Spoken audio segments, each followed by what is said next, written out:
tanda mujizat sertai tiap langkahku. Kau bersamaku di dalamku Tuhan, jadi bukti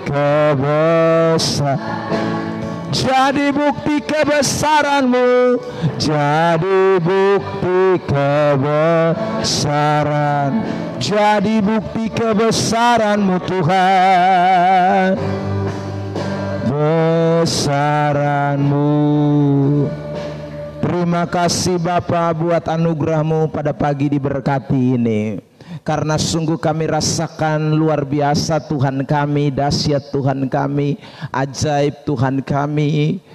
Karena itu Tuhan, pagi hari ini kami kembali ada memuji, menyembah, mengucap syukur di tahun 2020. Untuk kesekian kalinya kami diizinkan Tuhan untuk merayakan Natal, sebuah hari istimewa, hari yang luar biasa. Karena lahir seorang anak yang diberikan kepada kami untuk kami diselamatkan, kami dilepaskan, kami diberi sesuatu yang luar biasa. Hari ini kami mengucap syukur buat kelahiran Tuhan Yesus, dan bersama dengan semua orang-orang kudus, anak-anak Tuhan di seluruh dunia, kami sedang menaikkan ucapan syukur ini. Dan kami tahu hari ini bahwa Tuhan sedang mendapati kami sekalian. Dan Tuhan, biarlah urapan kuasa hadirat-Mu yang dahsyat dan luar biasa itu menguasai setiap kami di perayaan ini. Dan biarlah lewat perayaan yang kami rayakan ini Tuhan, kami semakin mengenal tentang Kristus, kami semakin memahami tentang Kristus, dan hari lepas hari nama Tuhan Yesus itu dipuji di dalam hidup kami. Terima kasih Bapa buat anugerah-Mu, buat kasih setia-Mu yang begitu dahsyat. Saat diberkati ini kami sudah siap dengarkan firman Allah. Bicara buat kami, singkapkan rahasia kebenaran-Mu, bukakan apa yang menjadi pesan-pesan-Mu buat kami, sehingga kami semua yang hadir diberkati oleh setiap bagian pemberitaan ini. Terima kasih Tuhan, segala puji, hormat, kemuliaan hanya bagi Kristus Tuhan yang telah menolong kami semua hadir pada pagi hari ini. Dan semua kita yang siap diberkati dengan firman Allah, sama-sama dengan saya kita katakan amin. Puji Tuhan. Silahkan duduk Bapak Ibu Saudara yang diberkati Tuhan. Shalom. Selamat Natal buat kita semua yang hadir pada pagi hari ini. Dan saudara, pada pagi hari ini kita akan perhatikan firman Tuhan. We do our best. Ini adalah tema kita atau bagian terakhir daripada pembahasan kita tentang we do our best atau kami lakukan yang terbaik ya. Saudara, saya sudah menyampaikan berturut-turut 3 minggu tentang bagaimana kita meneladani atau mencontohi hal-hal terbaik yang pernah terjadi pada peristiwa Natal. Yang pertama, saya sudah menyampaikan kepada kita bahwa peristiwa Natal itu membawa kita mengerti bahwa kita diberikan seorang anak terbaik. Anak itu namanya Yesus Kristus, dan dialah yang terbaik dalam hidup saudara dan saya. Pembahasan kita yang kedua, kita sudah mempelajari juga tentang bagaimana orang-orang Majus itu datang mempersembahkan persembahan yang terbaik, emas, kemenyan, dan mur. Dan kemudian di bagian yang ketiga, kita juga sudah mempelajari tentang gembala-gembala yang adalah perwakilan dari hamba-hamba Tuhan yang terbaik. Dan hari ini kita akan memperhatikan bagian yang keempat atau bagian yang terakhir dari tema we do our best atau kami melakukan yang terbaik. Hari ini saya sudah janji bahwa kita akan mempelajari, memperhatikan tentang pasutri, pasangan suami istri yang terbaik dari pribadi yang namanya Yusuf dan Maria. Klik.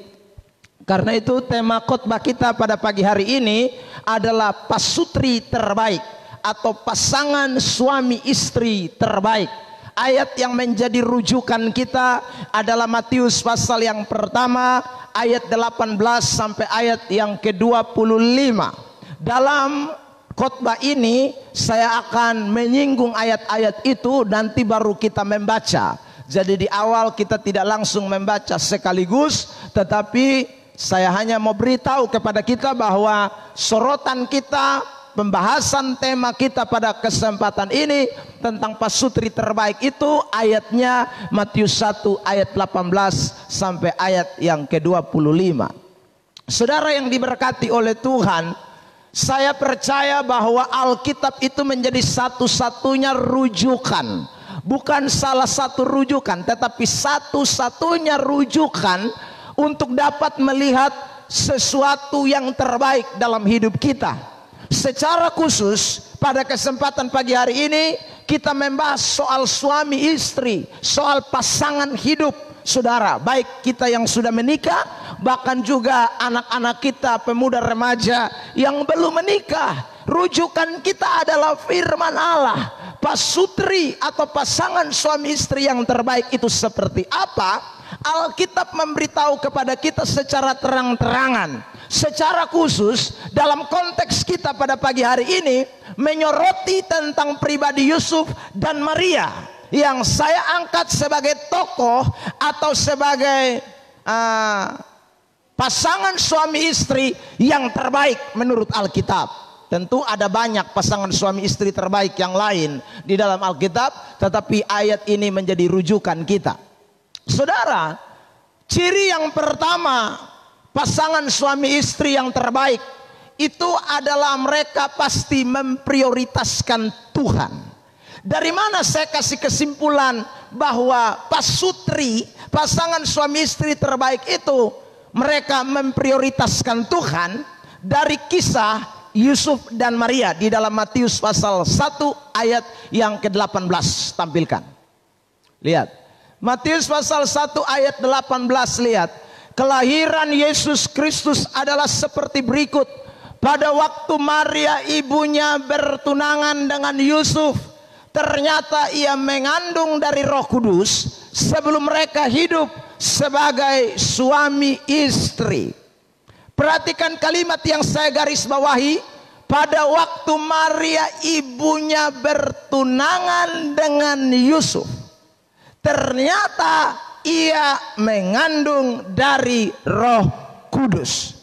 Saudara yang diberkati oleh Tuhan, masa-masa pertunangan bahkan nanti memasuki masa pernikahan awal itu adalah masa-masa di mana sebuah pasangan suami istri itu merindukan yang namanya kebahagiaan, merindukan yang namanya saudara suasana baru, merindukan adanya sesuatu yang berbeda sebelum mereka jadi pasutri atau sebelum mereka jadi pasangan suami istri. Saudara yang diberkati oleh Tuhan, tetapi di dalam kisah ini terlihat jelas bahwa justru di dalam masa-masa mereka mau happy, mereka mau senang, mereka mau manfaatkan waktu-waktu awal pertunangan menuju kepada pernikahan. Saudara yang diberkati oleh Tuhan, tiba-tiba ayat itu mengatakan bahwa Maria ternyata mengandung dari Roh Kudus. Baru menikah nih, saudara yang diberkati, lalu baru susun schedule. Habis kita dua resepsi di Hotel Mutiara, di Resto Mutiara, Grand Mutiara. Habis itu nanti kita dua bulan madunya di Pulau Sumba misalnya, ya saudaraku.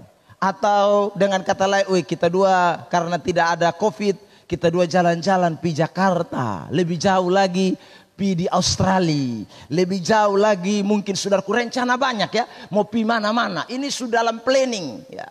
Atau kalaupun tidak jalan-jalan, saudaraku, ini waktu masa pertunangan ini pasti surencana.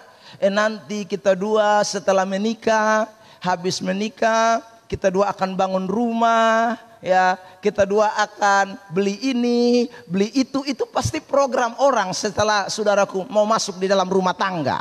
Atau rumah tangga awal, itu biasanya rencananya begitu. Atau mungkin saudaraku, nanti kalau setelah kita dua menikah, saya kepengen anak laki-laki duluan, anak perempuan duluan. Ya saudara, mungkin itu adalah planning dari Yusuf dan Maria. Tetapi saudara yang diberkati, ayat ini bilang bahwa ternyata ia mengandung dari Roh Kudus. Ini bukan sesuatu yang mengenakan. Ini masalah. Ini sesuatu yang tidak pas dengan kondisi. Ini sesuatu yang bertentangan dengan rancangan-rancangan yang mungkin disusun oleh Yusuf dan juga Maria. Karena sekali lagi, seharusnya yang mereka perhatikan adalah soal diri mereka. Bagaimana rumah tangga mereka, bagaimana kelak mereka. Itu yang sebenarnya dipikirkan oleh rumah tangga awal. Tetapi dalam teks ini jelas, baru saja mereka bertunangan, tiba-tiba Maria mengandung dari Roh Kudus. Rahim yang seharusnya saudaraku dipakai benih Yusuf di dalamnya, ternyata dipakai Tuhan, benih Tuhan terlebih dulu di dalamnya. Saudara yang diberkati, hidup Maria yang seharusnya menuju kepada kebahagiaan, happy, senang, tapi justru oleh karena mengandung dari Roh Kudus, dia harus alami tidak enak. Harusnya rencana bayi pertama lahir mungkin di rumah sakit yang mewah, tetapi karena mengandung dari Roh Kudus tidak bisa lahir sembarangan, harus lahir sesuai dengan maunya Tuhan, dan itu adalah kandang. Saudara yang diberkati oleh Tuhan. Tetapi di dalam kisah Matius pasal 1 ayat 18 sampai dengan ayat yang ke-25, Bapak Ibu Saudara yang diberkati oleh Tuhan, kita tidak menemukan ada alasan dari Maria atau Yusuf. Tidak ada, saudara yang diberkati oleh Tuhan, bagaimana mereka menolak kehadiran sang pribadi itu. Mereka menolak Immanuel. Itu sama sekali tidak terlihat di dalam kisah cerita Matius 1 ayat 18 sampai ayat 25. Itu berarti Maria rela kandungannya dipakai. Itu berarti Yusuf rela kebahagiaannya untuk sementara waktu direbut oleh kehadiran sang juru selamat itu. Dan kalau mereka tidak melihat dari sisi mengutamakan Tuhan, saya rasa ini hancur berat. Saudara yang diberkati oleh Tuhan, ini pasti sesuatu yang mengecewakan.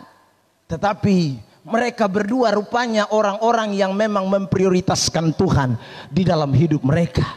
Sekalipun mereka harus mengalami sebuah penderitaan, masalah. Tadi saya pakai kata, rancangannya bubar semua. Saudaraku, semua planningnya habis, nihil. Tidak bisa satu pun yang terlaksana. Oleh karena Yesus mesti hadir dalam kandungan. Tetapi orang yang memprioritaskan Tuhan, kita lihat seperti Yusuf dan Maria. Mereka tidak saling mempersalahkan.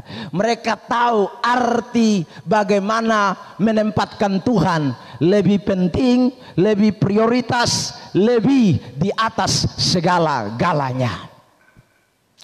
Saudara yang diberkati oleh Tuhan Yesus Kristus, hari-hari ini ada banyak rumah tangga Kristen, tapi mereka tidak menempatkan Tuhan sebagai yang utama. Prioritas Tuhan itu bukan prioritas nomor satu. Prioritas Tuhan itu bukan prioritas yang number one. Justru saudara yang diberkati oleh Tuhan, ada banyak pasutri, pasangan suami istri, atau orang-orang yang menuju kepada jenjang pernikahan, justru membuat mereka bukan semakin dekat dengan Tuhan, membuat mereka justru semakin jauh dari Tuhan. Saudara, mari kita belajar dari apa yang terjadi pada kisah Matius pasal 1 ayat 18 ini.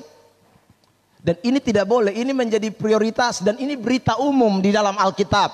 Coba tampilkan Mazmur 103 127. Klik.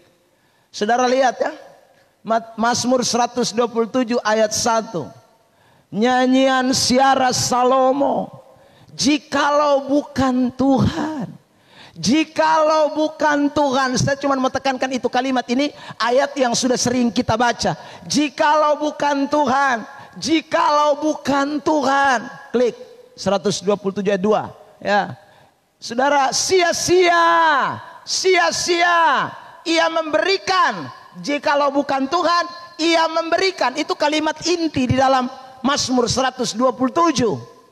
Mengapa kita harus memprioritaskan Tuhan? Mengapa Tuhan harus menjadi yang utama di dalam hubungan suami istri, di dalam rumah tangga Kristen? Rumah tangga Kristen, atau sekali lagi, suami istri yang terbaik adalah suami istri yang menempatkan, memprioritaskan Tuhan di atas segala-galanya. Saudara yang diberkati oleh Tuhan Yesus Kristus, boleh rancang punya rumah bagus, boleh rancang saudaraku, saya mau ke sini ke situ, boleh, tidak salah. Tetapi kalau Tuhan kita tidak tempatkan menjadi prioritas, kita salah berat. Lihatlah apa yang terjadi dalam pribadi seorang yang bernama Yusuf dan Maria. Mereka rela demi Tuhan, demi pekerjaannya, demi saudaraku yang diberkati kepentingan banyak orang. Kalau Maria dan Yusuf tidak rela pada masa itu, dalam tanda kutip, kalau mereka tidak mau, apa jadinya kisah tentang Natal? Saya percaya kita semua tidak akan masuk dalam kelompok hari ini menjadi orang Kristen kalau bukan karena suami istri yang telah memprioritaskan Tuhan. Kalau bukan karena suami istri yang telah mengedepankan Tuhan dan mengenyampingkan semua kepentingan mereka, maka saudara tidak akan pernah lihat yang namanya juru selamat hadir. Karena Maria bisa saya bilang, Bapak, beta minta maaf kotong kas gugur ini kandungan sah. Bisa. Kok dia manusia, dia bukan Tuhan Allah nah. Saudara, karena beta tahu ini bukan dari lu Yusuf. Ini tiba-tiba beta bunting nah. Saudara yang diberkati oleh Tuhan, Yusuf juga bisa bilang, saudaraku yang diberkati, ya, memang dia sudah punya maksud menceraikan, ya, tapi itu baru maksud. Tapi kalau ada orang perempuan yang sudah seperti ini, dia tidak pakai pikir panjang lagi, dia langsung bilang cerai saja. Saudaraku yang diberkati, wah habis. Tapi Yusuf melihat jauh ke depan. Dia melihat sekali lagi, Maria pun melihat jauh ke depan. Hari ini aku berkorban. Aku lakukan ini sekali lagi untuk melakukan bagi Tuhan. Dan kepentingan itulah yang membuat sampai hari ini, tanggal 25 Desember, Anda dan saya merayakan yang namanya Natal. Tanpa pasutri terbaik, tanpa Maria dan Yusuf yang memprioritaskan Tuhan, maka tidak ada 25 Desember seperti hari ini. Sekalipun Yesus bukan lahir 25 Desember. Saudara yang diberkati oleh Tuhan. Karena itu Bapak Mama, botong mesti ingat. Terkadang botong melakukan sesuatu untuk Tuhan yang paling utama. Itu botong sone rasa depu enak. Ya, itu kita tidak rasa depung kenikmatan, itu tidak kita rasakan. Bisa saja orang lain yang nikmati. Yusuf dan Maria tidak rasakan apa-apa. Saudara yang diberkati oleh Tuhan. Justru susah ada. Karena Herodes mau bunuh Sandong. Saudara yang diberkati. Dia tidak menikmati ketika dia memprioritaskan Tuhan. Justru dia mengalami ancaman. Tapi sekali karena dia memprioritaskan Tuhan, hari ini kita bahagia. Hari ini kita pakai baju baru. Hari ini kita ganti pakaian. Hari ini kita makan kue non-stop. Hari ini kita minum Sprite, Fanta. Itu karena Maria dan Yusuf memprioritaskan Tuhan. Tanpa itu tidak bisa. Makanya jadilah keluarga yang memprioritaskan Tuhan. Kalau saudara jadi keluarga yang memprioritaskan Tuhan, beta omong ulang. Memang mungkin hari botong sone rasa.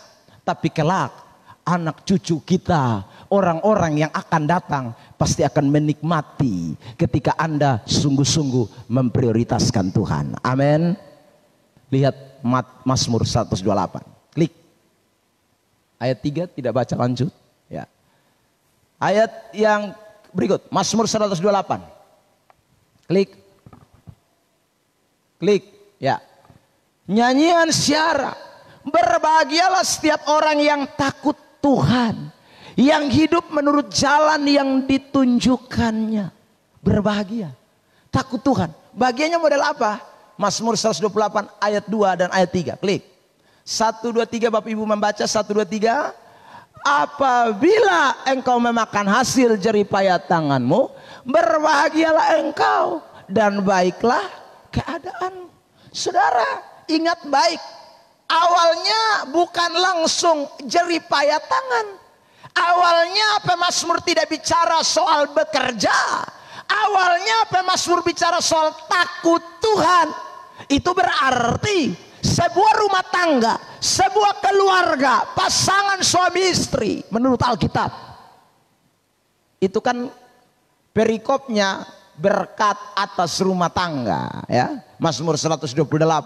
Itu bukan soal yang utama, bukan soal pekerjaan. Yang utama adalah soal memprioritaskan Tuhan.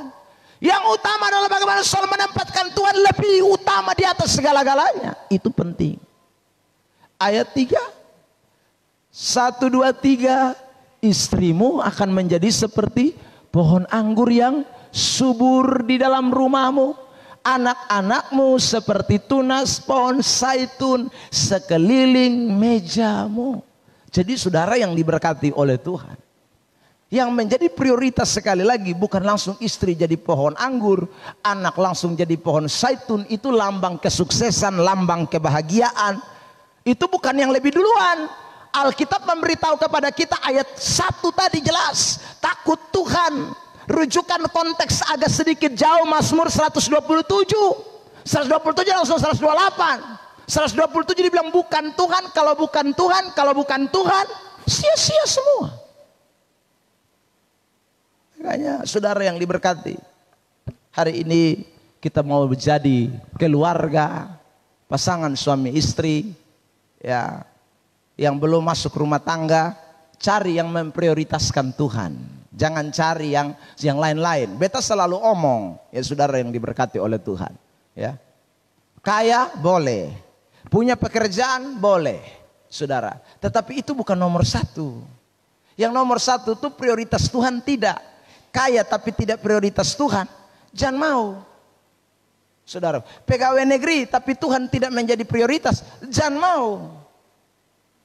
Saudara yang diberkati, karena itu di dalam Alkitab hanya orang pasangan suami istri itu hanya boleh menjauh bukan karena pekerjaan, tetapi hanya boleh menjauh kalau itu orang mau menjauh karena berdoa.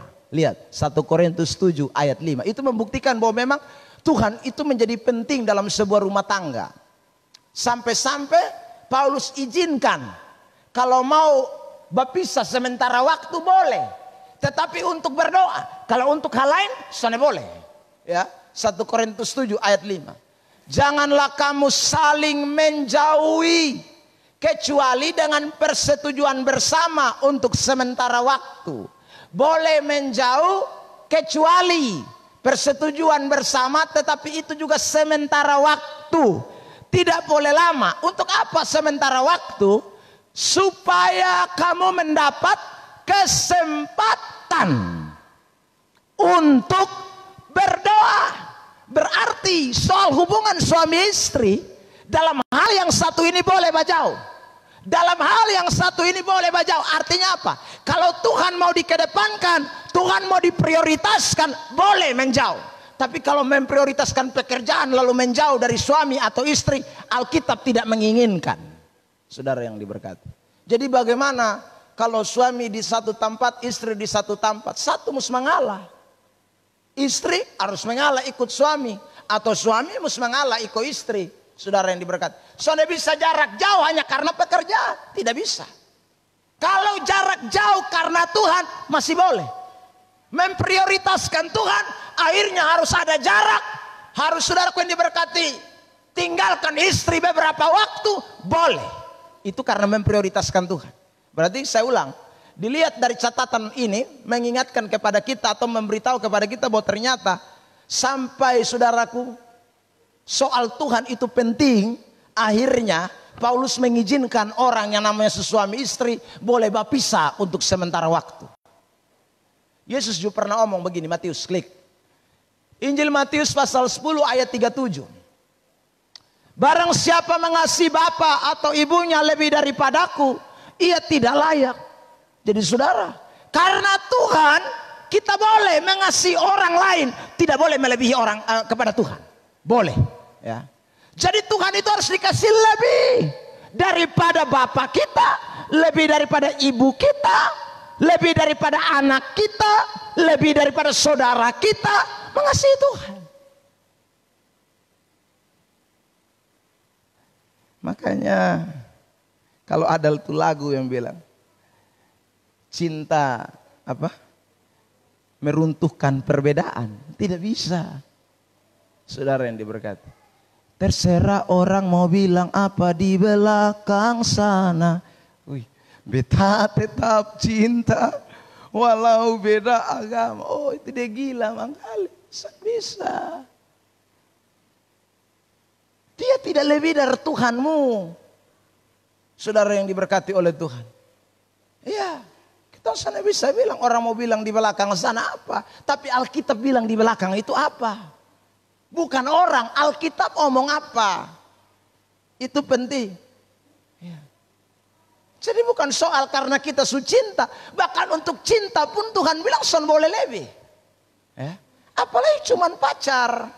Apalagi cuman calon. Saudara yang berkat. Makanya Yusuf dan Maria tuh dong paham batu-batu. Dong lebih cinta ini dari Tuhan. Tuhan yang ada nih. Karena itu saudara yang diberkati oleh Tuhan. Sekalipun Yusuf mengasihi Maria. Maria juga mengasihi Yusuf.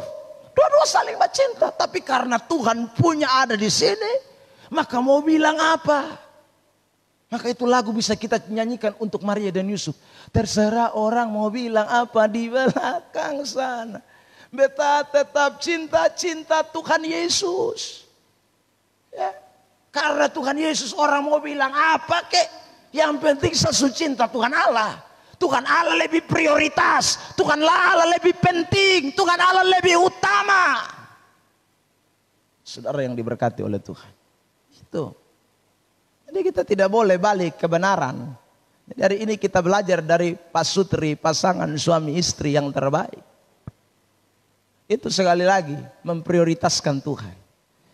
Jadi kalau ada keluarga yang belum seperti ini, maka sekali lagi itu berarti kita belum jadi keluarga yang terbaik. Kalau pekerjaan masih menjadi yang lebih utama, kalau anak, kalau istri, kalau segala macam masih yang lebih utama, maka kita bukanlah jadi pasutri yang terbaik dalam pandangan Tuhan. Dalam kacamata Alkitab belum. Harus sekali lagi Tuhan menjadi yang terutama. Saudara yang diberkati oleh Tuhan kita Yesus Kristus.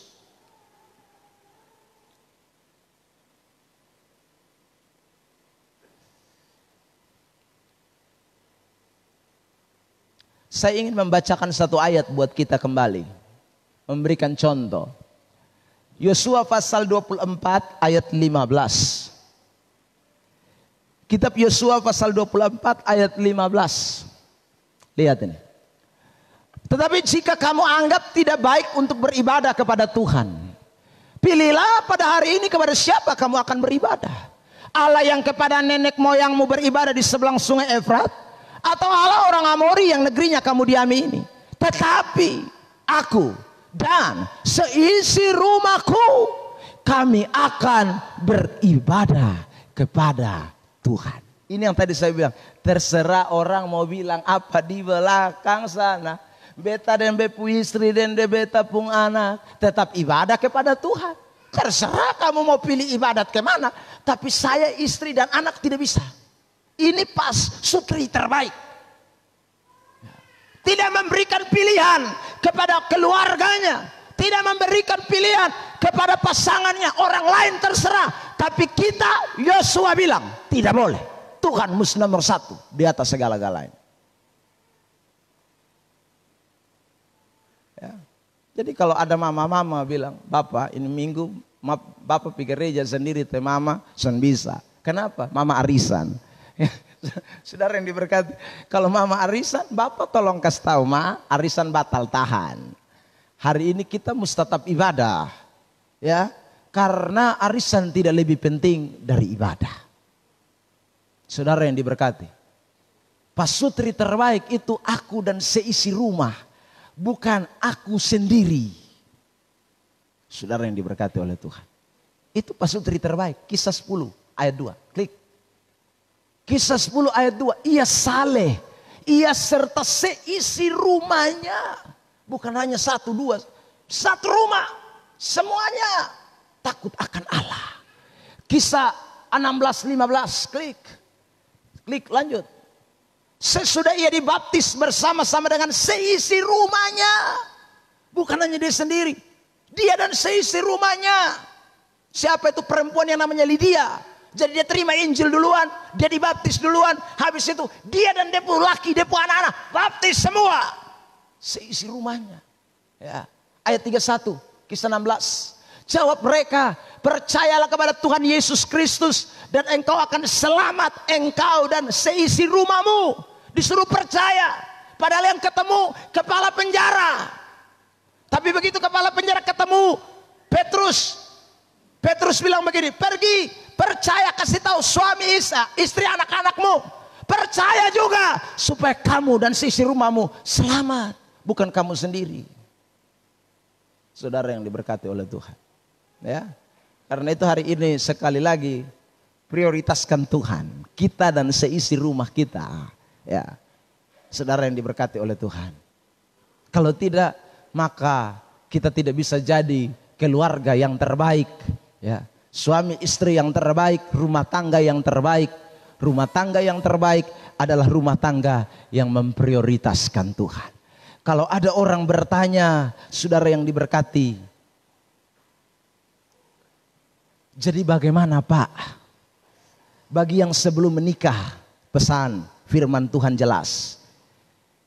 Kita tidak boleh merupakan pasangan yang tidak seimbang. Jadi saudara jangan pikir nanti. Pikir mulai dari sekarang. Yang belum punya suami istri. Ya saudara. Yang masih pacaran. Mesti planning dari sekarang. Mesti lihat ini sebagai patron. Rujukan. Tadi saya sudah katakan. Ini menjadi patron. Jadi bukan nanti. Sekarang ini mesti mulai dari sekarang. Mesti pikir memang. Kalau kita tidak pikir yang ini. Berat. Makanya Paulus kasih ingat 2 Korintus. Klik. Pasal 6. Ayat 14. Janganlah kamu merupakan pasangan yang tidak seimbang dengan orang-orang yang tak percaya. Sebab persamaan apakah terdapat antara kebenaran dan kedurhakaan? Atau bagaimana terang dapat bersatu dengan gelap? Klik ayat 15. Lanjut. Persamaan apakah yang terdapat antara Kristus dan Beliau? Apakah bagian bersama orang-orang percaya dengan orang-orang tak percaya? Terus lanjut. 16. Apakah hubungan bait Allah dengan berhala? Karena kita adalah bait dari Allah yang hidup menurut firman ini. Aku akan diam bersama-sama dengan mereka dan hidup di tengah-tengah mereka, dan aku akan menjadi Allah mereka dan mereka akan menjadi umatku. Lalu kamu pergi bersatu dengan berhala? Tidak bisa. Makanya ayat 17 bilang, keluarlah kamu, pisahkanlah dirimu. Keluarlah kamu, putuskanlah dia. Itu bahasa yang lebih sederhana. Jadi saudara yang diberkati oleh Tuhan, jangan lupa ini kebenaran. Tapi kalau ada yang bilang, saya sudah terlanjur Bapak. Dulu saya tidak tahu ini ayat. Kalau saya tahu ini ayat dulu mangkali, saya tidak dan dia. Ma Bapak beta sudah terlanjur. Itu hari beta sudah dengar khotbah dari 2 Korintus pasal 6 ayat 14. Kalau Anda belum dengar khotbah dari 2 Korintus 6 dan sudah terlanjur, ini ayatnya. Klik 1 Petrus 3. Klik lanjut. Saudara yang diberkati. Tidak ada. Kembali. 1 Petrus 3. Demikian juga kamu hai istri-istri, tunduklah kepada suamimu, supaya jika ada di antara mereka yang tidak taat kepada firman, mereka juga tanpa perkataan dimenangkan oleh kelakuan istrinya.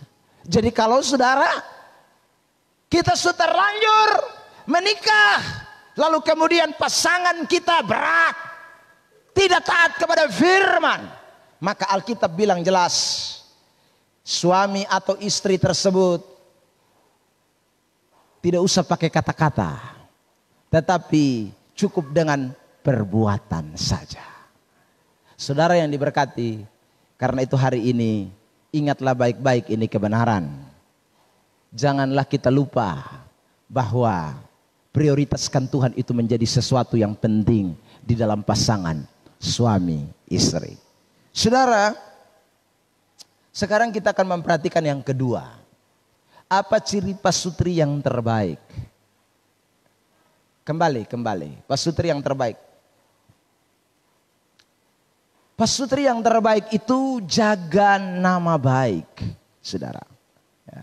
Pasutri yang terbaik itu saling jaga nama baik. Lihat ayat ini, klik 19. Karena Yusuf suaminya seorang yang tulus hati dan tidak mau mencemarkan nama istrinya di muka umum. Ia bermaksud menceraikan dengan diam-diam. Tulus hati, tidak mau mencemarkan nama istrinya di muka umum, dan dia bermaksud menceraikan. Saudara, bagi hukum Yahudi, orang yang hamil di luar nikah itu atau hamil dengan suami orang lain, hamil bukan karena suami yang menghamili, saudaraku, itu hukumannya berat, bukan penjara 5 tahun, tapi lempar mati. Ya. Karena maksud itulah, maka Yusuf bilang lebih baik beta ceraikan dia daripada orang lempar kas mati dia nih, saudaraku. Supaya kalau ada laki-laki mana yang mau datang mengaku bilang itu bepu ana, ya sudah. Ya. Daripada ini perempuan celaka nih, Maria habis. Jadi saudaraku yang diberkati, maksud daripada perceraian Yusuf ini bukan karena kles, bukan karena dia tidak cinta, bukan karena dia mementingkan diri sendiri, no. Tetapi ini karena justru dia mau berkorban untuk Maria karena mengasihi Maria. Saudara yang diberkati oleh Tuhan, dalam tanda kutip dari kacamata Yusuf, Maria ini perempuan sondebai. Ya. Tetapi dia sonpi baca cerita di orang lain, saudaraku. Atau dia tidak mengekspos, dia tidak menceritakan soal kejelekan rumah tangganya. Sekalipun istrinya jelas-jelas hamil bukan dengan dia. Saudaraku, ini bukan. Dan malaikat belum datang kasih tahu. Nanti ayat 20, 21, 22 baru mulai malaikat datang omong bilang jangan takut. Karena anak yang dikandung di dalam rahimmu itu dari Roh Kudus dan segala macam. Saudara, nah ini Yusuf kan belum tahu. Jadi dalam pikiran Yusuf memang lu ini perempuan soalnya baik. Bisa saja dia pindah pun keluarga. Lalu dia bilang, Papa, Mama, tak usah masuk minta lah. Tak usah jadi nikah dan Maria lah. Jadi subunting. Tahu dia bunting dan siapa. Beta jusan bunting, kes bunting dia. Atau bisa saja dia cerita di teman-teman tukang kayunya. Karena Yusuf tukang kayu kan. Saudaraku, bosong datang dulu teh. Beta son jadi nikah lah. Tema itu hamil tiba-tiba nah. Saudara, dia tidak ceritakan. Dia sama sekali tidak mengekspos. Dia tidak mengeluarkan statement apapun tentang kondisi istrinya yang waktu itu hamil bukan karena dia. Saudara yang diberkati, makanya saya bilang ini pasutri terbaik. Pasangan suami istri terbaik. Ada berapa banyak orang Kristen kalau mulai kles di dalam rumah tangga. Satu kali saya tahu rumah tangganya lagi kles. Lalu kami antri makan sama-sama. Istrinya yang kles ini yang bagi piring, kasih piring. Lalu saya begitu masuk ada orang lain di belakang saya yang tanya kepada dia. Mana Bu? Lu kenapa tanya beta? Tanya dia sendiri toh. Memang yang beta yang pegang dia. Lu ada nomor HP toh, telepon dia toh. Sudah, dapat tahu sekali kalau dulu dan lu pulak ini lagi bakles barat. Saudara yang diberkati oleh Tuhan. Karena dia keles berat, tanya dia pun laki pun keadaan. Bukan saudara yang diberkati, tanya yang lain. Hanya tanya laki pun keadaan. Saya pun jawaban sudah bisa membuat orang membaca. Bahwa ternyata dong dua penghubungan ini lagi enak. Saudaraku yang diberkati. Tanpa dia sadari dia mencemarkan nama suaminya. Nama pasangannya. Nama orang yang saudaraku sudah sama-sama diberkati di gereja. Yang waktu pengakuan kita bilang, saudaraku, hanya maut saja yang memisahkan. Lalu kita cerita dia. Ada yang lebih sadis lagi. Dia cerita dia punya istri. Di rumah sana ini kuntilanak satu ini memang. Kalau ada itu kuntilanak memang. Dia punya istri dia umbar kemana-mana bilang kuntilanak. Ya. Kalau istrimu kuntilanak, Anda nikah dengan kuntilanak. Berarti saya curiga kamu juga kakeknya kuntilanak. Saudara yang diberkati oleh Tuhan. Kenapa kita mesti cerita? Karena kita mau. Karena kita mau maka dia mau jelek, buruk, model kayak apapun. Saudara yang diberkati oleh Tuhan. Kita mesti terima dia. Ya. Dia pokoknya parah. Dalam kacamata Alkitab dia bikin dosa banyak, tapi kau mesti terima dia. Sana bisa tidak, karena kau yang mau dan dia nah. Jadi botong sana bisa cemarkan nama siapapun dia. Secara aku saya ngomong ini suami istri. Begitu juga dengan anak. Tidak boleh mencemarkan nama orang tuamu. Karena mau tidak mau lu lahir dari itu dua orang tua. Makanya dalam kitab Kejadian tuh ketong lihat kan. Waktu Nuh telanjang lalu Ham dan Yafet umbar cerita di mana-mana dia pun ketelanjangan bapaknya. Padahal saudara diberkati telanjang karena mabok, ini telanjang salah. Tetapi tetap tidak boleh. Lu isi rumah, lu sana boleh omong di luar. Saudaraku. Omong di luar, hukuman datang. Ham terkutuk. Yafet terkutuk. Saudara yang diberkati oleh Tuhan. Ya, tidak boleh. Jadi sekali lagi, suami istri yang terbaik itu jaga nama baik sama-sama. Walaupun botong pulak ini pokoknya harba biruk, tapi mesti jaga.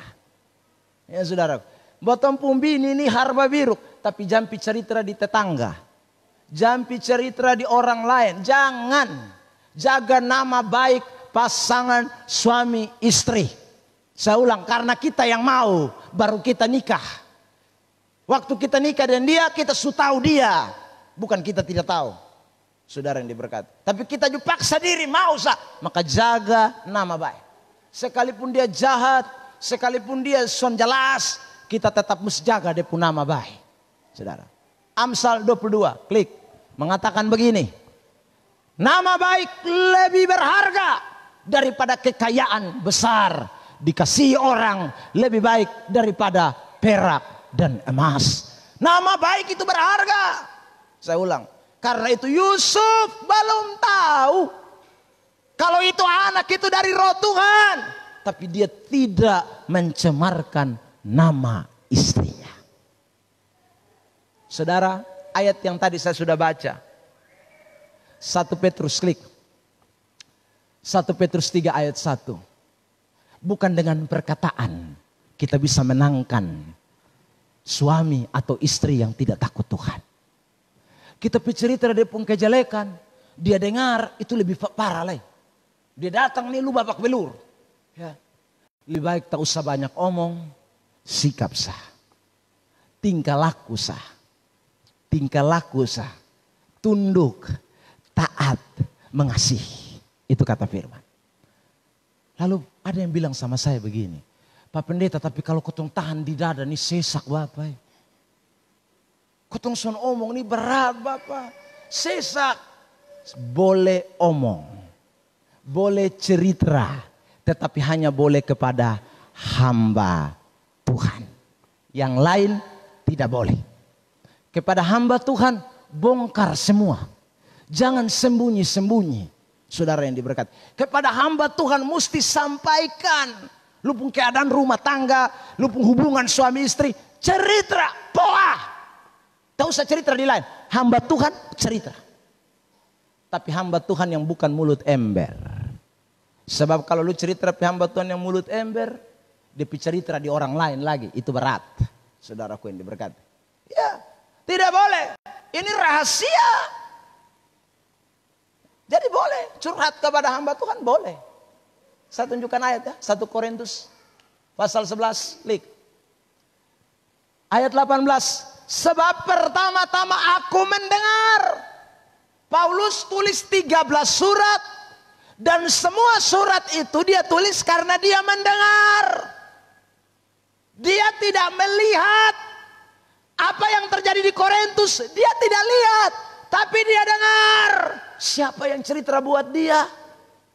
Oh saudara yang diberkati, ada utusan-utusan yang pergi kepada Paulus, Timotius, Titus, saudara. Itu orang-orang yang pergi cerita.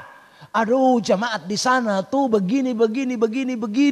Ada yang masih begini, ada yang masih begitu. Paulus dengar curahan hati dari jemaat. Saudaraku yang diberkati. Jadi Timotius dengan Titus bukan bocor mulut. Tapi mereka mengungkapkan keadaan kepada hamba Tuhan. Itu betul. Jadi kalau ada situasi yang genting, ada masalah, ada persoalan dalam sebuah rumah tangga, hamba Tuhan itu jalannya. Saudara yang diberkati.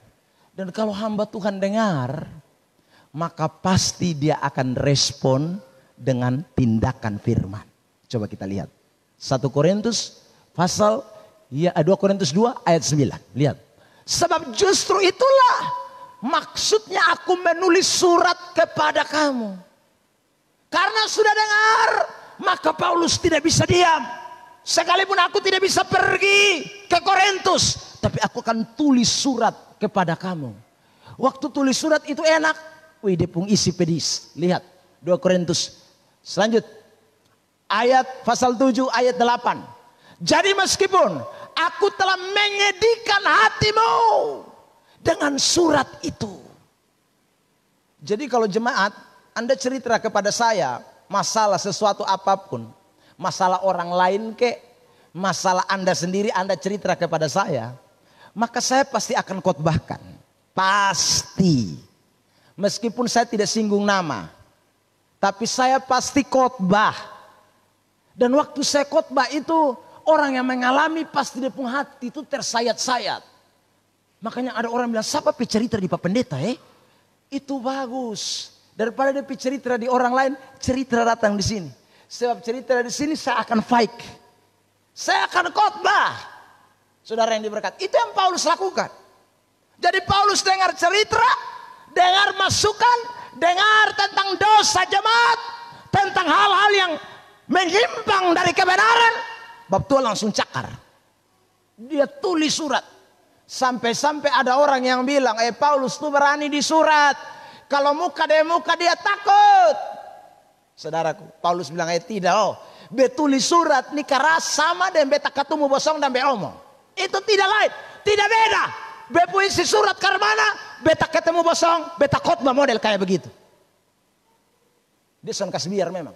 Klik 2 Korintus pasal yang ke-7 ayat 12. Sebab itu, jika aku telah menulis surat kepada kamu, bukankah oleh karena orang yang berbuat salah? Bukanlah oleh karena orang yang berbuat salah. Jadi Paulus tulis surat itu bukan karena orang yang buat salah itu. Lalu yang berikut juga, bukan orang yang menderita, sabar. Kembali. Bukan orang yang menderita perbuatan salah, bukan karena dua unsur itu. Artinya Paulus bukan bela yang datang lapor, korban atau pelaku, tidak. Lalu apa maksudnya? Ya. Melainkan supaya kerelaanmu terhadap kami menjadi nyata bagi kamu di hadapan Allah. Lanjut ayat berikut, saudaraku. Tetapi aku tidak mau kelihatan seolah-olah aku menakut-nakuti kamu. Jadi tulis surat itu memang menyayat hati, tapi bukan mau kasih takut. Paulus bilang, bukan. Klik lanjut, saudara, masih Korintus. Iya, sebab kata orang, surat-suratnya memang tegas dan keras. Tegas dan keras.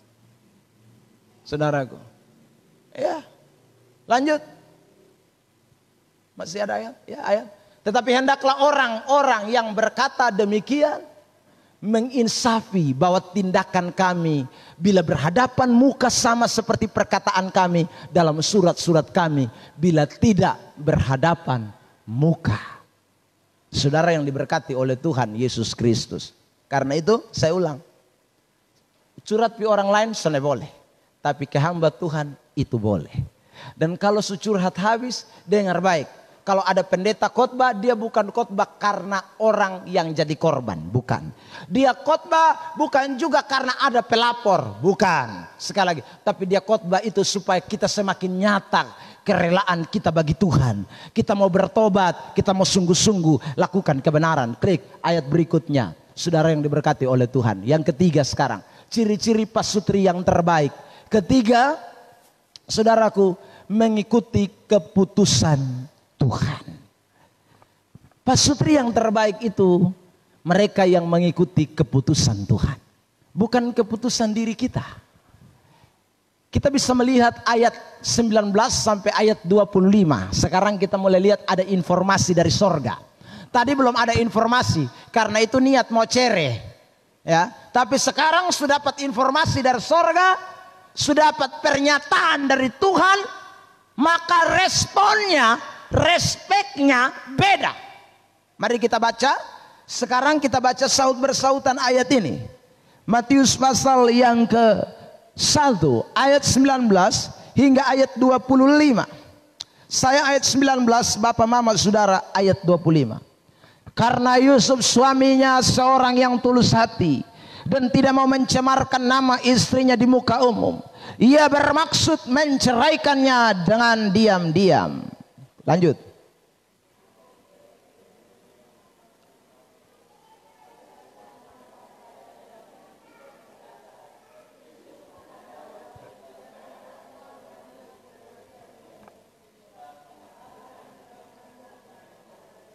Nah, sekarang baru dia mata terbuka. Tadi itu dia mau cerai karena dia memang belum tahu. Sekarang Tuhan suka tahu dia. Ayat 21, ia akan melahirkan anak laki-laki dan engkau akan menamakan dia Yesus, karena dialah yang akan menyelamatkan umatnya dari dosa.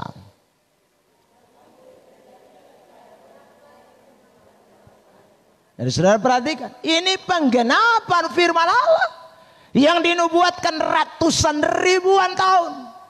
Kalau dilihat dari kacamata Kejadian pasal 3 ayat 15, maka ribuan tahun.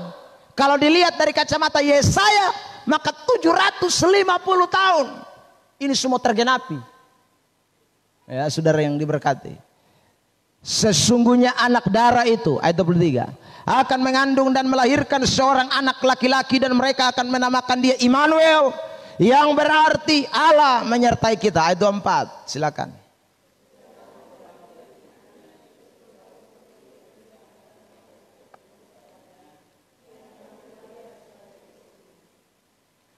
Ayat yang ke-25 di sana dikatakan kepada kita, tetapi tidak bersetubuh dengan dia sampai ia melahirkan anaknya laki-laki, dan Yusuf menamakan dia Yesus. Saudara, tadi di ayat 24 saya garis bawahi, Yusuf berbuat seperti yang diperintahkan. Coba kembali ke ayat 24 Matius 1. Saudaraku, Yusuf berbuat seperti yang diperintahkan. Tadi sudah niatnya cerai. Ya saudaraku, tadi sudah niatnya lebih baik daripada nanti Maria dicemarkan nama baiknya. Tetapi ketika dengar firman Tuhan, ketika dengar isi Alkitab, keputusan berubah. Saudaraku, ketika dengar firman Allah, keputusan berubah. Yusuf berbuat seperti yang diperintahkan malaikat Tuhan itu kepadanya.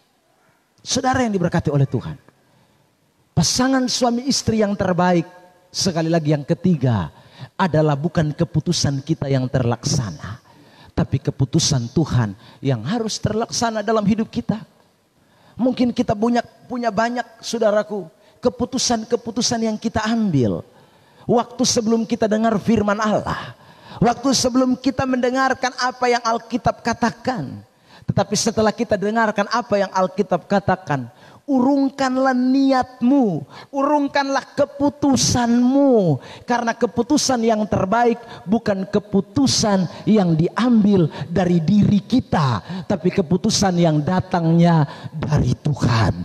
Kalau keputusan itu datangnya dari Tuhan, pasti mendatangkan kebaikan. Tapi kalau keputusan itu datangnya dari diri kita sendiri, memang awalnya kelihatannya baik, kelihatannya enak, tapi keputusan diri sendiri itu pasti selalu membawa ending yang tidak mengenakan, pasti mengecewakan. Saya naik mobil, ikuti satu bemo dari belakang. Di belakangnya ditulis begini, enak tapi sakit. Saudara yang diberkati, kalimat itu enak tapi sakit. Saya langsung kemudian memikirkan, saudara, betul kalau setan yang kasih sesuatu tuh enak awal-awalnya, tapi nanti ujungnya sakit. Tapi kalau Tuhan yang kasih tuh kadang-kadang, tidak selamanya sih, kadang-kadang pertamanya itu tidak enak, tapi ujung-ujungnya enak. Kalau Tuhan yang kasih itu pertama tuh kayaknya sakit, menyedihkan, tidak mengenakan, menderita, tapi ujung-ujungnya enak. Itu Tuhan. Saudara yang diberkati. Jadi kalau enak duluan, hati-hati. Karena yang biasanya enak duluan, itu pasti datangnya dari setan, bukan dari Tuhan. Meskipun saya selagi katakan tidak selalu, tetapi kebanyakan begitu. Kebanyakan begitu. Yang enak duluan itu pasti. Saudara yang diberkati oleh Tuhan, ujungnya kalau sakit itu bukan dari Tuhan. Makanya keputusan kita itu, ingat, memang keputusan kita itu kadang-kadang jitu, bagus. Keputusan Tuhan tuh kadang-kadang bagi kita tidak masuk akal. Keputusan Tuhan tuh kadang-kadang bagi kita bertentangan dengan kemauan kita, bertentangan dengan kedagingan kita.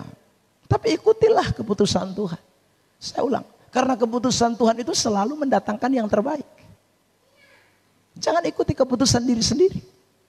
Sebab keputusan diri sendiri itu sekali lagi sebuah keputusan yang fana, keputusan yang semu. Keputusan yang boleh dikatakan, saudaraku, sesuatu yang tidak konkret. Keputusan Tuhan itu konkret, nyata. Keputusan Tuhan itu sudah pas, tidak akan berubah. Makanya kita memang harus ikut keputusan Tuhan. Apapun dalam segi kehidupan kita. Mau rumah tangga, mau nikah, mau segala macam, keputusan Tuhan, bukan keputusan kita. Satu ayat, klik. Saudara yang diberkati, lanjut. Ya. Lihat, Kisah 5 ayat 2. Ini saya kasih contoh.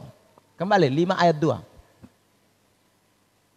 Kembali, bukan lanjut, kembali. Kisah pasal 5 ayat 2. Dengan setahu istrinya itu menahan sebagian dari hasil penjualan itu dan sebagian lain dibawa dan diletakkannya di depan kaki rasul-rasul. Saudara, saya mau kasih contoh Ananias dan Safira. Jadi dong dua ini tahu batau. Bukan hanya suami atau bukan hanya istri. Dua-dua tahu bahwa kalau kita dua jual ini tanah, nanti kita dua persembahkan kepada Tuhan. Mengapa dipersembahkan kepada Tuhan? Karena memang pada masa itu orang menjual harta milik mereka, lalu mereka bawa datang kepada kaki rasul-rasul. Itu bukan persepuluhan. Ingat, itu bukan persepuluhan. Tetapi memang mereka mau berikan kepada Tuhan. Jadi ada semacam sebuah keputusan pada gereja mula-mula. Orang jual harta milik mereka, orang jual tanah mereka, lalu mereka persembahkan kepada Tuhan. Kemungkinan Ananias dan Safira ini juga mau lakukan seperti yang dilakukan oleh jemaat mula-mula pada waktu itu. Karena itu mereka dua juga jual tanah, saudara.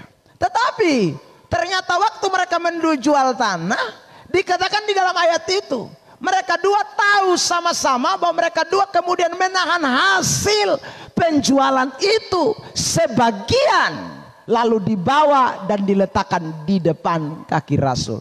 Jadi yang sebagian ditahan, sebagian mereka bawa. Dua-dua tahu. Saudara yang diberkati, saya tidak tahu pertimbangan apa, tetapi analisa saya, saudara yang diberkati, mungkin saja waktu su pegang uang, seandainya 100 juta, saudaraku, kalau 100 juta kotong kasih di gereja, sudahlah Tuhan tahu. Setengah-setengah mami setengah sah. Lalu mami Safira juga bilang, oh bapak kok PU dapat persembahan banyak gitu mah. PU dapat dari semua jual tanah dia sudah apa banyak. Kotong punya sudah kasih bagian, saya penting botong kasih. Ya. Terus Ananias juga bilang, betul mama omong begitu, jadi sudah bapak dan mama kita udah sepakat oh iya itu juga. Ya saudara, akhirnya sebagian dibawa dan sebagian ditahan. Tiba-tiba Ananias putus napas. Lalu Petrus bilang, karena kau sudah mendustai roh Tuhan. Saudara yang diberkati, rupanya waktu Ananias putus napas, Safira tidak ada di rumah. Ini cerita Alkitab. Kemungkinan, saudaraku yang diberkati, kemungkinan yang ini tidak ada di Alkitab. Kemungkinan analisa saya lagi, Safira lagi belanja di pasar. Karena bawa uang setengah bagian. Kalau 100 juta berarti 50 juta. Mamto pasti beli lipstik termahal, baju termahal. Ya saudara yang diberkati, semua mahal-mahal.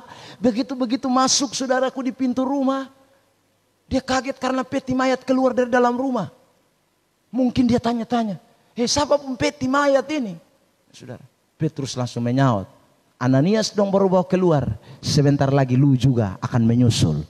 Baru omong selesai, mam tua juga is dead. Dia punya belanjaan dong belum sempat bongkar. Saudaraku, harga dong masih ada. Mam tua putus nafas dan kemudian digotong keluar juga bersama dengan suaminya. Saudara yang diberkati oleh Tuhan, kenapa mereka dua mengalami peristiwa yang tidak mengenakan? Karena ikuti keputusan diri sendiri yang kelihatannya enak. Kalau kita dapat sebagian enak, waktu kita kasih 100% tidak enak. Tapi saya ulang, yang enak itu awal, tapi selalu ujung menyakitkan. Ayat 9, kisah 5, klik. Kata Petrus, mengapa kamu berdua bersepakat untuk mencobai roh Tuhan? Lihatlah orang-orang yang baru mengubur suamimu berdiri di depan pintu. Dan mereka akan mengusung engkau juga keluar. Kau juga akan keluar. Maksudnya keluar bukan keluar saja, keluar jadi mayat. Enak awal, tapi ending tidak enak. Itu karena keputusan diri sendiri. Bukan keputusan Tuhan. Keputusan Tuhan kasih 100%. Bukan 10%. 100%. Ingat konteksnya gereja mula-mula. Ya. Masih waktu pertama-pertama. Jadi kemungkinan untuk pelayanan itu butuh duit banyak. Makanya Tuhan kasih perintah, mesti kasih semua. Jual harta bukan 10% kasih, bukan setengah. Mesti semua kasih. Supaya pekerjaan Tuhan jalan. Saudara yang diberkati oleh Tuhan. Sekarang perintah ini, saudara yang diberkati, tidak berlaku umum. Tetapi perintah yang berlaku umum jelas. Memberi kepada Tuhan itu harus sekali lagi persembahan terbaik. Saya sudah khotbahkan soal emas, kebanyakan dan mur. Saudaraku, 10% itu harga mati. Tidak ada tawar menawar. Keputusan kita mungkin banyak. Tetapi ingat, itu keputusan Tuhan. Keputusan Tuhan lu mesti beri terbaik. Keputusan Tuhan adalah 10%. Keputusan Tuhan itu keputusan Tuhan dan tidak bisa diganggu gugat. Keputusan kita banyak, tapi kita mesti tunduk kepada keputusan Tuhan. Sama seperti Yusuf dan Maria. Siapa mau sunikah habis tapi suami boleh sonto. Tidak boleh bersetubuh. Keputusan Tuhan yang bilang begitu. Keputusan seorang laki-laki normal. Saudara yang diberkati. Yusuf normal karena itu dia punya anak berikutnya kan. Dia pasti punya keinginan untuk tidur dengan Maria. Tapi persoalan Tuhan bilang, lu boleh sonto Maria. Sampai Maria melahirkan itu anak yang namanya Immanuel. Yesus Kristus. Tidak boleh dia. Tidak boleh engkau bersetubuh dengan dia. Kata bersetubuh itu dipakai kata yada. Yang artinya lu tidak boleh lebih kenal sampai dia pun manusia dalamnya. Tidak boleh. Lu cukup jadi dia pun suami tahan. Sampai dia jadi melahirkan ini anak laki-laki. Minta maaf saya pakai kalimat ini. Artinya dari kata yada itu. Dia bukan hanya tidak boleh sentuh. Lihat tubuh seorang Maria pun tidak boleh. Jangan sentuh leh. Lu lihat sana boleh. Lu sana boleh kenal ada tai lalat berapa di dia pun dada. Sana boleh. Di paha ada tai lalat. Tidak boleh. Lihat sana boleh. Saudara yang diberkati. Wih, itu menderita minta ampun. Saudara, tinggal sulaki bini ini. Tapi sana boleh. Saudaraku yang diberkati. Wah, itu bukan main-main itu. Tapi sekali lagi, dia taat. Alkitab mengatakan jelas Matius 1 ayat 24. Dia melakukan seperti. Kata seperti itu berarti tidak meleset. Apa yang Tuhan omong, lakukan begitu. Saudara yang diberkati oleh Tuhan. Hari ini kita belajar 3 hal menjadi pasangan suami istri terbaik. Jangan lupa, saudara. Suami istri yang terbaik itu harus seperti Maria dan Yusuf. Ya. Suami istri yang terbaik memprioritaskan Tuhan. Suami istri yang terbaik tidak mencemarkan nama keluarganya. Suami istri yang terbaik adalah bukan keputusan diri sendiri. Tapi keputusan Tuhan yang harus terlaksana. Contoh terakhir. Ayub. Klik. Kis Ayub pasal 2 ayat 10. Tetapi jawab Ayub kepadanya, engkau berbicara seperti perempuan gila. Dia pun istri dia bilang perempuan gila. Kenapa? Karena keputusan istrinya bertentangan dengan keputusan Tuhan. Jadi Ayub tidak mau ikuti keputusan istrinya. Sekalipun keputusan istrinya itu menolong Ayub. Supaya Ayub tidak menderita. Keputusan istrinya itu bukan keputusan yang tidak mengenakan loh. Karena kalau Ayub mengutuki Tuhan Allah, setan senang.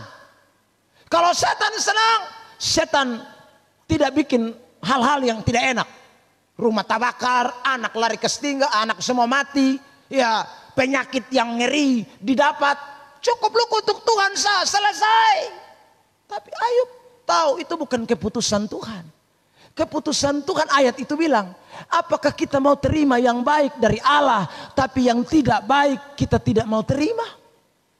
Keputusan Tuhan, lu mesti terima bae sonde bae. Itu keputusan Tuhan. Dan Ayub ikuti keputusan Tuhan, bukan keputusan istri. Sekalipun keputusan istri jempol. Bae. Berani lu mengutuki Tuhan seimpus lepas. Berani ikutuki Tuhan saja, saudara. Selesai tuh iblis akan ganggu gugat lagi. Ya. Karena iblis hanya ganggu karena lu sembah Tuhan. Iblis ganggu karena lu ibadah non stop. Iblis ganggu karena lu hidup saleh dan takut akan Tuhan. Itu saja persoalannya. Dan istri Ayub tahu. Tapi Ayub tidak mengikuti keputusan istri. Ayub ikuti keputusan Tuhan. Hari ini kita belajar dari Ayub dan juga Yusuf. Maria yang ikuti keputusan Tuhan. Sekalipun saya ulang, kadang-kadang keputusan Tuhan itu awalnya tidak enak. Awalnya menyakitkan, awalnya menyedihkan, awalnya mengecewakan.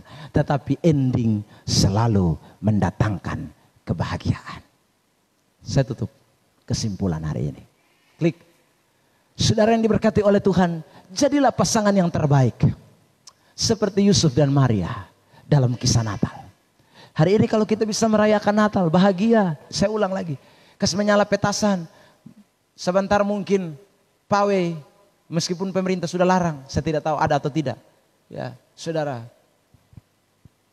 Tetapi itu semua bisa terjadi karena ada Yusuf dan Maria yang menjadi pasutri terbaik.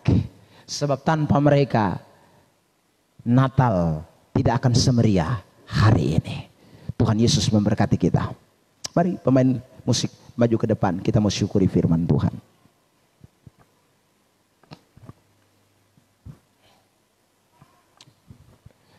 Hidupku menggenapi firman-Mu, tanda mujizat setiap hari. Jadi hidup kami ini bukan menggenapi keputusan kami, tapi menggenapi firman Tuhan. Seperti Yusuf dan Maria. Haleluya Yesus, terima kasih Tuhan. Tuhan Kau sempurna dalam rencana-Mu di hidupku.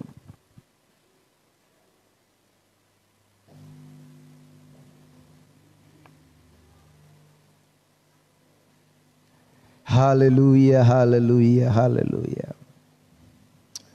Terima kasih Tuhan, terima kasih.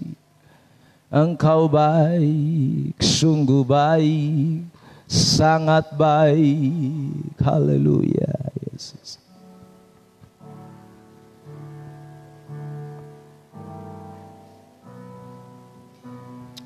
Praise the Lord, praise the Lord, praise the Lord.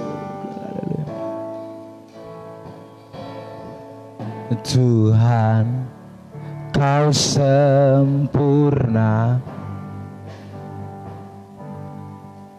dalam rencana-Mu dan karya-Mu. Ku serahkan hidupku, murnikan dengan Roh-Mu.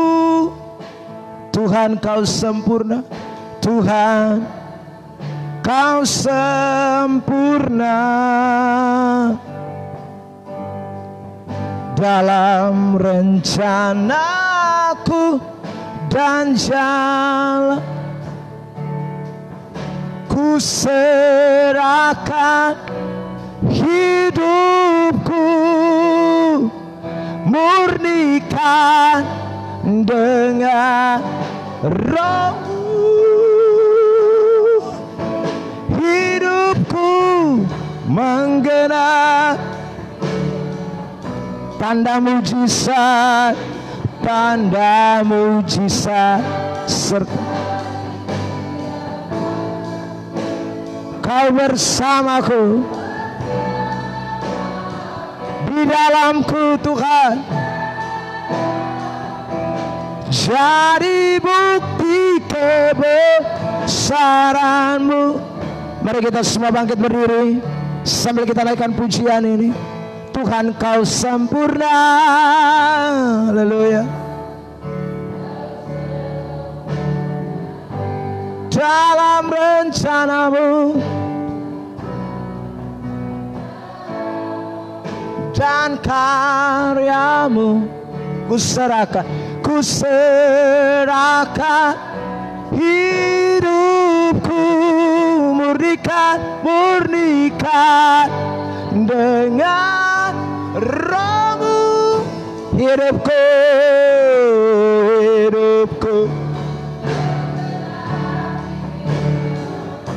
yes, tanda mujizat. Haleluya.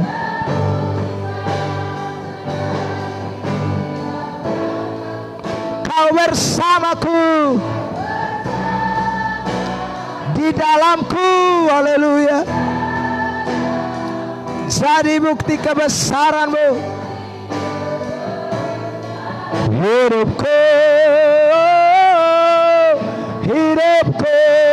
menggenap. Yes, thank you Lord Jesus.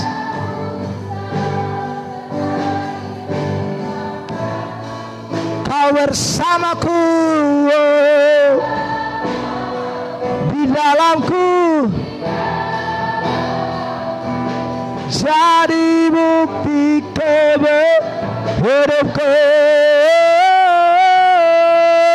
hidupku tanda mujizat.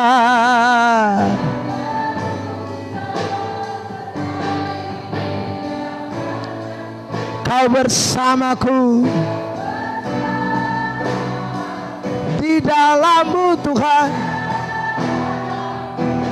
jadi bukti Kau bersamaku, Kau di dalamku, haleluya. Jadi bukti kebesaran-Mu, haleluya, haleluya. Terima kasih Tuhan. Musik terus mengalunkan pujian ini. Sejenak kita ada di dalam hadirat Tuhan. Firman Tuhan terang-terangan memberikan rujukan kepada kita. Mengapa kita bisa merayakan Natal pada pagi hari ini? Saudara ingat baik-baik, karena ada pasangan suami istri yang terbaik, yang telah rela demi kepentingan kerajaan Allah, demi memprioritaskan Tuhan.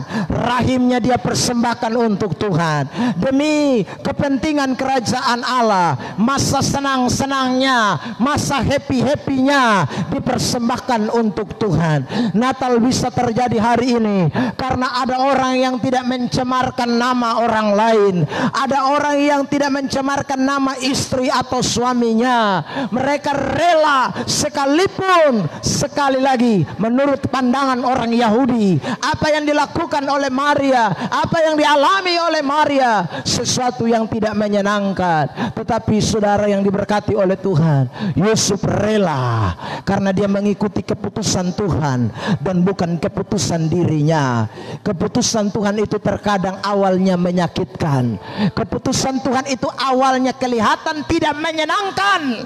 Tapi kalau saudara ikuti, akan membawa kebahagiaan, lepas kebahagiaan dalam hidup saudara dan saya. Haleluya. Hidupku menggenapi firman-Mu, tanda mujizat.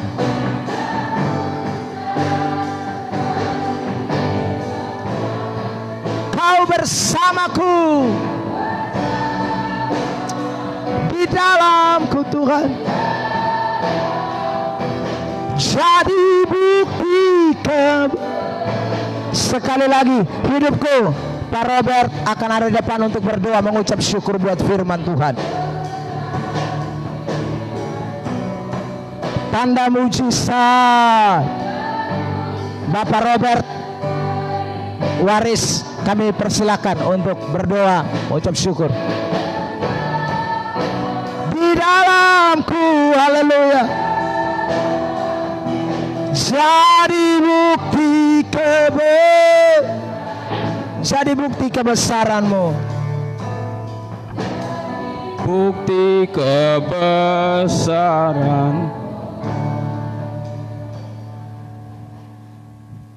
Ini kami Tuhan,